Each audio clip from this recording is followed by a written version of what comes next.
Dutta sir আমাৰ এই অঞ্চলৰ এগৰাকী বিশিষ্ট ব্যক্তি আছিল। তেওঁ অকল শিক্ষিত ব্যক্তি, সাহিত্যিক এনেধৰণৰ নহয়, তেওঁ এগৰাকী নিজেই এটা অনুষ্ঠান আছিল। ভৱানী প্ৰসাদ দত্ত য'তেই উপস্থিত হৈছিল তাতেই যেন এটা নতুন দিশৰ সন্ধান পোৱা গৈছিল।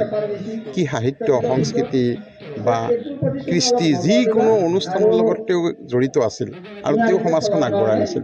আমাৰ দৰে বিভিন্ন ছাত্ৰক তেওঁ আগবঢ়াই লৈ গৈছিল বিভিন্ন সামাজিক কামৰ বাবে। আজি যদি আমি সামাজিক কামৰ গুৰু বুলি ক'ব লাগে ভৱানী প্ৰসাদ দত্ত ছাৰ।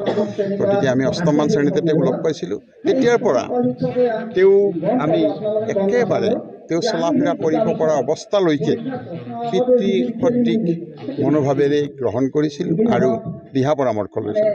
আমাৰ জীৱনৰ বিভিন্ন কৰ্মৰাজিত তেখেতৰ দিহা পৰামৰ্শ আছে। গতিকে আজি তেখেতৰ এই স্মৃতিচাৰণ সভা পুথিমাৰী সাহিত্য সভাই পৰিয়ালৰ সহযোগত অনুষ্ঠিত কৰিছে।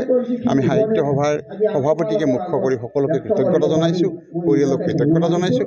আৰু ছাৰ য'তেই আছে, যেনেকৈ আছে, সুখত থাকক, স্বৰ্গত বাস কৰক, আমাক আশীৰ্বাদ দিয়ক, তাকে কামনা কৰিছোঁ। ভাষণৰ প্ৰসংগত আপুনি আৱেগিক হোৱা আচলতে আজি দেখা পোৱা গৈছিল। আৰু আপুনি এটা ধৰক পুথিমাৰী সাহিত্য সভাক এটা অনুষ্ঠান কৰিবলৈ আচলতে আপুনি সহযোগ কৰিবলৈ কৈছে।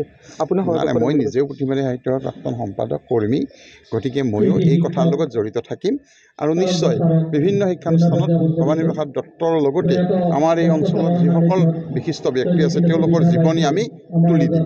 এইটো